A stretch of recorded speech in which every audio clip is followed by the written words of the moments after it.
Break के बाद खास मुलाकात में फिर से आपका स्वागत है। हमारे साथ खास मेहमान बने हुए हैं दुष्यंत चौटाला जी, देश के सबसे युवा सांसद है। दुष्यंत जी, रामदेव को जब हरियाणा का ब्रांड एम्बेसडर बनाया गया तब उतना विरोध इनेलो की तरफ से नहीं हुआ था। अब विरोध होने लगा जब योग को ज़्यादा बढ़ावा देने। देखिए, हमने ना तो आज विरोध किया ना पहले विरोध किया था। योग अपने आप में एक एक्सरसाइज है और जो हमारे देश से ओरिजिनेट कर आज दुनिया में पॉपुलर हुई है। हमने विरोध जो किया वो इस चीज़ का किया कि भारतीय जनता पार्टी ने योग दिवस को एक पार्टी विशेष का दिवस बनाने का काम किया था। आज यूएन के अंदर जब 160 से ऊपर देश योग दिवस को एक्सेप्ट करते, हम भी खुश होते हैं। मगर क्या योग दिवस एक भारतीय जनता पार्टी का प्रोग्राम था? आमंत्रित तो किया था उन्होंने सभी दलों। आप बताइए किसको फोन करके बताया? सिर्फ हमारे पास एक चिट्ठी आई योग दिवस से एक रात पहले कि आपको हिसार के स्टेडियम, महावीर स्टेडियम के अंदर वहां जाके योग करना है। योग कोई ऑर्डर से नहीं करवाया जाता, वो तो मन से किया जाता है। और आज नहीं, मेडिटेशन तो जब मैं 8th में था, मेरे मैथ्स टीचर थे, मेरे को आकर सिखा कर जाया करते थे। और उसके बाद निरंतर जब जब स्ट्रेस फील होता है जरूर हम मेडिटेट करते हैं, अनुलोम विलोम करते हैं। मगर क्या भारतीय जनता पार्टी का योग जो है वो कुछ स्पेशल तरह का योग है? हमने तो इस चीज़ का विरोध किया कि पार्टी विशेष का योग ना बनाया जाए, इसको दुनिया के लिए देश का योग बनाकर सरकार देने का काम करे। लगता है स्वामी रामदेव को तो पहले ही केंद्र सरकार की तरफ से सिक्योरिटी दी गई है, उसके सिवाय क्या है कैबिनेट रैंक के अंदर? और खुद मैंने तो टीवी पे ही देखा था कि स्वामी रामदेव ने भी नकारने का काम किया कि मुझे नहीं चाहिए।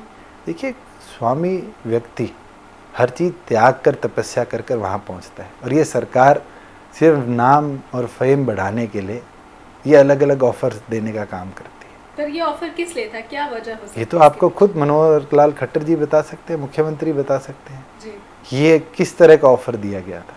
मेरा ये मानना है स्वामी रामदेव का तो बहुत लंबा हरियाणा की धरती से, क्योंकि वो यहाँ के बेटे हैं, लगाव रहा है और उनको कोई दर्जे की ज़रूरत नहीं।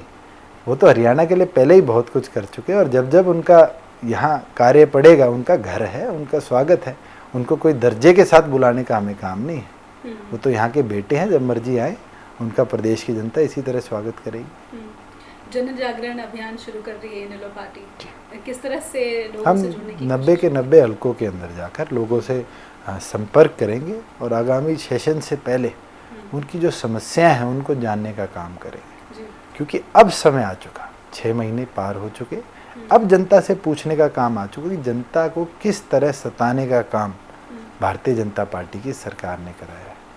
और आज जो जनता बताएगी उसको लेकर आगामी विधानसभा सत्र के अंदर इंडियन नेशनल लोकदल सताने का काम कैसे किया जब अनुभव ही नहीं, अनुभवहीन होना ही आप देखिए, मुख्यमंत्री कहते हैं फीडर अडॉप्ट करिए।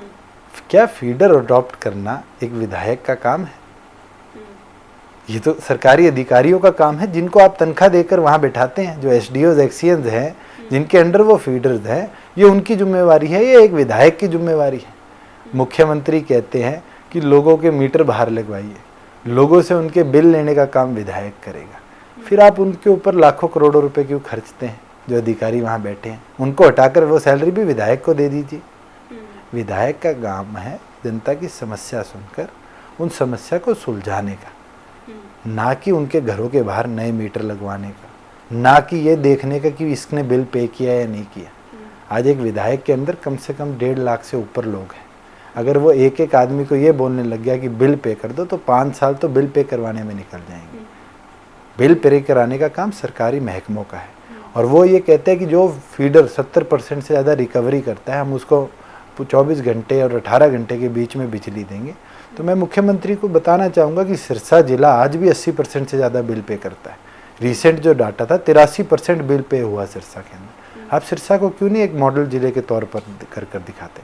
क्यों नहीं सिरसा के लोगों को 24 घंटे बिजली देने का काम करते? और सिरसा को देखकर क्यों हरियाणा के बचे 20 जिलों के अंदर विकास कार्य आप शुरू कराएंगे? मगर केवल मात्र जिस तरह मोदी जी ने पहले झाड़ू उठाई, जब झाड़ू फीकी पड़ी तो बेटी बचाओ पर गए, जब वो अभियान फीका पड़ा तो योग दिवस पर आ गए, और मुझे लगता है जब योग दिवस का अभियान फीका पड़ेगा तो एक नई स्कीम लेकर देश के अंदर आएंगे। इस तरह मुख्यमंत्री ने भी सोचा है। ये डिजिटल इंडिया और स्मार्ट सिटी योजना क्या है, यही एफर्ट्स? देखिए, मैं अर्बन डेवलपमेंट कमेटी का मेंबर हूँ और पिछले 1 साल से स्मार्ट सिटीज़ के अंदर केवल मात्र मोदी जी की तरफ से चर्चाएं हुई है, उसके तरफ ऑन पेपर हमारे पास कुछ भी नहीं आया।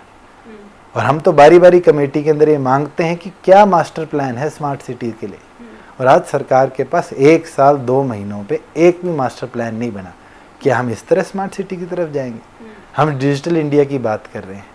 इंडिया के अंदर मुझको लगता है डिजिटलाइजेशन तो आज भी गांव-गांव तक है, मगर हम किस तरीके से उसको केटर करेंगे?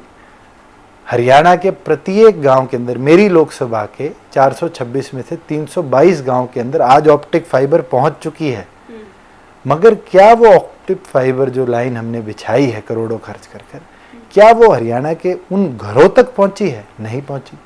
बस बीएसएनएल ने वो न्याय निकाल कर छोड़ दी कि पंचायत घर जब बनेंगे तो पंचायत घर के कंप्यूटर पे इंटरनेट देने के लिए लाइन है। उसका क्या बेनिफिट है? क्या हम सिर्फ पैसा वेस्ट करना जानते हैं, उसको उपयोग करना जानते हैं? डिजिटल इंडिया जब बनेगा जब वो ऑप्टिक फाइबर से हर घर तक टीवी का कनेक्शन, टेलीफोन का कनेक्शन और इंटरनेट का कनेक्शन, हम तीनों चीज़ें एक लाइन से हर घर तक दे पाएंगे। और मेरा मानना है जब हम वो दे पाएंगे तब डिजिटल इंडिया बनेगा। जब हमारा गांव में बैठी बहन भी चाहे उसको अपने पेपर के रिलेटेड कोई पढ़ाई करनी है तो रात को कंप्यूटर खोलकर पढ़ाई कर पाएगी। डिजिटल इंडिया की बात कर रहे हैं, पिछले दिनों आपने साइबर चौपाल भी लगाई थी। इनेलो के पास क्या कोई खास रोड मैप है डिजिटल इंडिया को? देखिए, हम तो निरंतर, आज नहीं, मेरे तो दूसरी तीसरी बार लोगों से इस तरह का इंटरेक्शन हुआ है और मेरा तो प्रयास है कि महीने में 1 या 2 बार मैं उनके साथ बैठकर चर्चाएं करूं। बहुत अच्छे अच्छे आइडियाज़ आते हैं। मैंने रेल बजट के ऊपर जब लोगों से सुझाव मांगे थे तो मेरे पास टिकट इंश्योरेंस जैसा कि 1 रुपये की इंश्योरेंस हमने टिकट पे लगानी चाहिए, इस तरह का आइडिया आया था। और जब मैंने वो आइडिया रेल मंत्री को दिया तो सुरेश प्रभु जी ने उसको अपनी कमेटी को दिया और आज हमारे देश के अंदर इंश्योरेंस सरचार्ज के तौर पर रेलवे के अंदर शुरुआत होने जा रही है। और अगर जिस दिन वो लागू हो गया तो मैं धन्यवाद करूंगा उस युवा साथी का जिसने मेरे को फेसबुक पर ये आइडिया दिया था कि उसके कारण हर व्यक्ति जो रेलवे में ट्रैवल करेगा उसकी टिकट इंश्योर्ड होगी। उसको कोई दुर्घटना ट्रेन के अंदर होती है तो उसको सरकार की तरफ हाथ फैलाने की ज़रूरत नहीं होगी। सरकार के पास एक कॉर्पस फंड होगा जिससे उसको पैसा मिलेगा। तो इस तरह के आइडियाज़ हैं जो आप दिल्ली में बैठकर नहीं ले सकते, मगर सोशल मीडिया के माध्यम से गांव देहात में बैठे टैलेंटेड युवा साथियों के साथ जुड़कर ले सकते हैं। और मेरा ये मानना है कि फेसबुक एक बहुत अच्छा माध्यम है। हम हर एक से नहीं जुड़ सकते, मगर ज़्यादा से ज़्यादा जनसंख्या से हम जुड़कर उस माध्यम के तहत जुड़ सकते हैं। हरियाणा कांग्रेस को किस तरह से देखते हैं?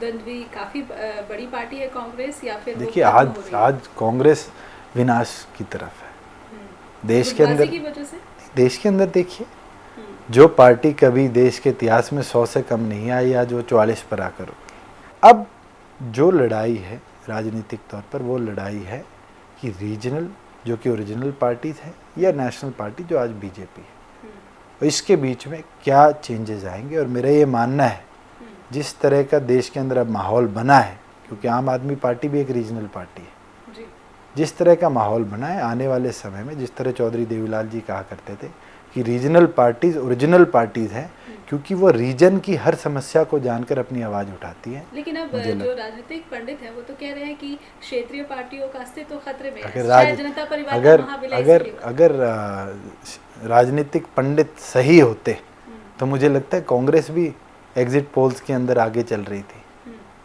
और भारतीय जनता पार्टी को 47 पे तो किसी ने नहीं देखा था।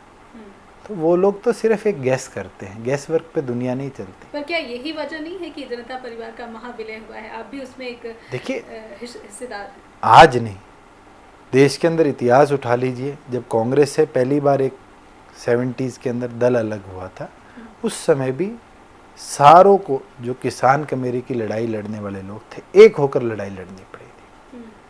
उसके बाद जब 87-89 के अंदर जनता दल हुआ था, उस समय भी सारी वो फोर्सेस जो रीजनल फोर्सेस थी वो एक होकर सेंट्रल फोर्सेस के खिलाफ लड़ी थी। और अब भी समय आ चुका, भाजपा इतना बड़ा खतरा बन चुकी है। भाजपा नहीं, आज 1 रैंक 1 पेंशन की बात थी।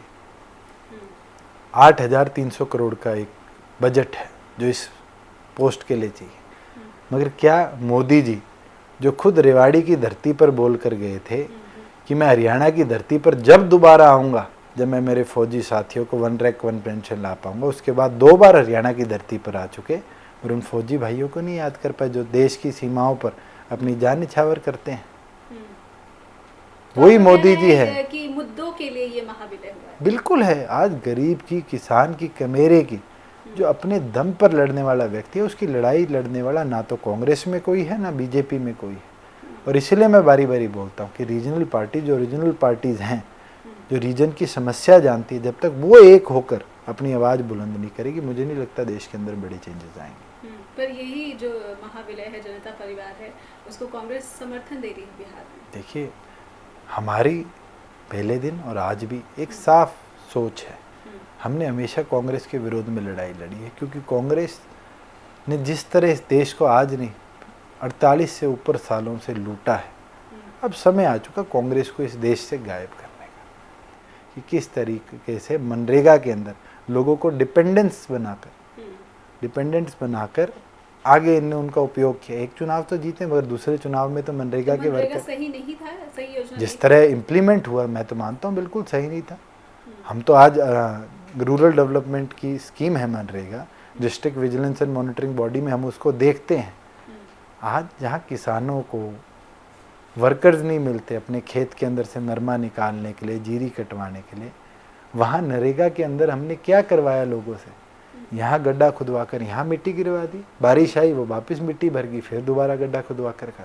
उसका बेनिफिट क्या हुआ? क्या हमने मनरेगा के तहत कोई एसेट बिल्ड किया?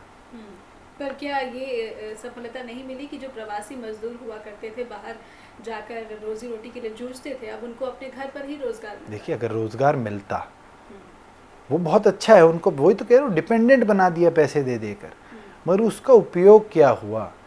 क्या हम मनरेगा को स्कूल इंफ्रास्ट्रक्चर डेवलपमेंट में नहीं लगा सकते थे? अगर हम मनरेगा का 1 साल का फंड स्कूल इंफ्रास्ट्रक्चर डेवलपमेंट पे लगा देते तो हमारे देश के अंदर एक स्कूल में भी टूटी बिल्डिंग नहीं होती। क्या हम मनरेगा से हर गांव में प्राइमरी हेल्थ केयर सेंटर्स नहीं बनवा सकते थे? राजीव गांधी सेवा केंद्र जो सेंट्रल गवर्नमेंट की स्कीम है वो नहीं बनवा सकते थे? मगर हमने उन मजदूरों से एसेट नहीं बनवाया, बल्कि उनको पैसे देकर गड्ढे खुदवाने का काम किया। और मेरा ये मानना है इसलिए हमारे देश ने जाना, सीखा और कांग्रेस को बाहर किया, क्योंकि उनको पता चल गया था कि कांग्रेस ने किस तरीके से मनरेगा का पैसा डिसयूटिलाइज किया। कांग्रेस का जिक्र किया है तो राहुल गांधी को कैसा देखते हैं? युवा चेहरा वो भी कहे जाते हैं कांग्रेस के। अगर युवा है तो मैं युवा का क्राइटेरिया पूछना चाहूँगा। आज शायद वो 45 साल से ऊपर हो चुके, और अगर आज भी वो अपने आप को युवा मानते हैं तो फिर मेरे को लगता है इस देश के अंदर 63 लाख नहीं, इस 63 करोड़ नहीं, इस देश के अंदर तो 125 में से 100 करोड़ युवा हैं। फिर तो हम बहुत युवा देश है। मेरा ये मानना है, और आईपीयू के अंदर भी सारी दुनिया का ये मानना है कि 35 साल की आयु से नीचे वाला युवा होता है, क्योंकि वो समय होता है जब जज्बा भी होता है और काम करने का आपके अंदर आकांक्षा भी होती है। और मैं ये मानता हूँ कि वो एज के अंदर कोई है वो तो युवा कहलाता है, उससे बाहर तो वो सारे सीनियर्स हो जाते हैं। 35 साल के बाद। दुष्यंत जी, बहुत अच्छा लगा आपसे बातचीत करके। खास मुलाकात से जुड़ने के लिए बहुत बहुत शुक्रिया आपका। खास मुलाकात में आज के लिए बस इतना ही। देश और दुनिया और क्षेत्रीय खबरों के लिए देखते रहिए लिविंग इंडिया न्यूज़। नमस्कार।